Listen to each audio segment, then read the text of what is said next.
So I'm starting a cut. Today is day 1, and I'm going to give you a few like tips and tricks of mine that I have. I have done one bodybuilding competition in the past. I might be doing one in the future. This is kind of a test to see if I want to do it. But I am now officially back onto a meal plan. I haven't been on a meal plan in like 4 years. I have done like mini cuts, I've done carnivore, I've done keto, I've done a bunch of like little different meal plans, but I haven't seriously weighed out everything that I've eaten in about 4 years. Now, I've also done a lot of personal work on my relationship with food. I used to do like binge eating, I used to do water fasts, I used to starve myself, and then I used to go back to binging, and I was really unhealthy for a while. Part of me getting healthy was going through my first bodybuilding competition and learning exactly what food was and how to utilize it for me. After that, I had a very good relationship with food. I could kind of judge what I was eating, when I was eating, how I felt. I've done intermittent fasting, and I did a lot of work to heal my relationship with food so that I didn't have to track. Now, for doing something as extreme as a bodybuilding competition, I have everything weighed out to the gram, which is extreme and not for everyone. However, if you are going on a cut and you have no experience with food or you have trouble regulating body weight, I definitely recommend weighing everything out. That is my tip number 1. Weigh out your food. Don't mess around with calories because everything adds up. So if you're gonna eat, weigh it out, especially if you're serious about losing weight. So you're gonna make my breakfast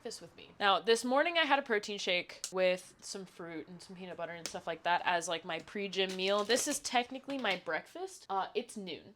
So another thing that I learned during my first bodybuilding competition is I don't like eating in the morning. My coach says that's gonna change. I don't think it will. So during my last bodybuilding competition, my first coach did a very similar thing where he was like, wake up, eat this, go to the gym, eat this, do your cardio, eat this. And it was like weighed out and timed. I have found that for me specifically, I understand eating right before going to the gym or around the same time. However, I tend to push all my meals to the end of the day because I'd rather be hungry throughout the day as opposed to being hungry going to sleep. That is also when I find that I'm most susceptible to break diet, is in the afternoon, in the nighttime, when I'm ready to go to sleep. I want some ice cream or I want a bite of this, right? So I'll push my calories back so that I'm eating a lot in the afternoon around 6 to 8 p.m. as opposed to in the morning where I'm like, I gotta go to the gym, I gotta drink my water, I'm on top of my stuff, and I'm not tired enough to break diet yet. So for me, pushing my calories back as much as possible has been like my strategy for a long time. I'm also like a huge fan of intermittent fasting. I do it naturally. I don't plan on doing it, I just kind of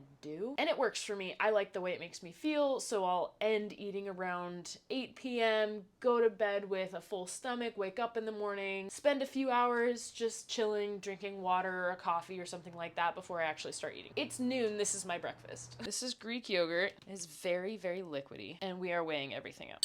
This is about 155 grams of Greek yogurt. In the immortal words of Scotty K Fitness, in the bowl.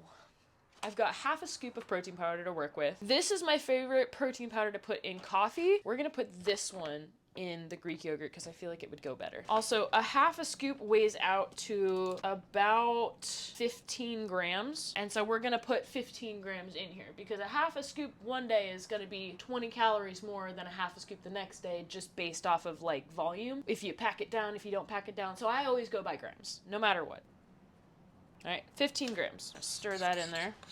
And there's so many different flavors of protein shakes or powders out there that you can really mix and match everything. Make sure it's all nice and stirred. And then we're working with 50 grams of berries. I'm gonna do a combination of raspberries and blueberries because that's what I like. And I feel like they would go good with chocolate. So this is what breakfast looks like. It doesn't look like a lot, but this is very filling. On top of my protein shake in the morning, which was a scoop and a half of Jocko, in water, plus peanut butter, plus berries. This meal, I have 3 other full meals with like chicken or lean ground beef or salmon and veggies and stuff like that. So this spread out 5 times throughout the day is a lot more food than you think. This is gonna be good for an hour or 2. And then I'll cook chicken and some veggies, and then I'll cook lean beef and some more veggies, and then I'll cook another protein and another something. I also have rice cakes with peanut butter and like little, I like to call them my treats throughout the day that I will eat with other meals. But this way, like, I'm eating a lot of food. This is a lot of volume of food in small bits throughout the day to keep me satiated and full.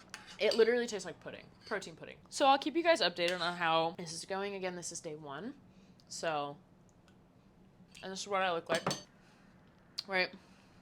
I'm about 160, and we're just gonna cut a little bit and see how I feel.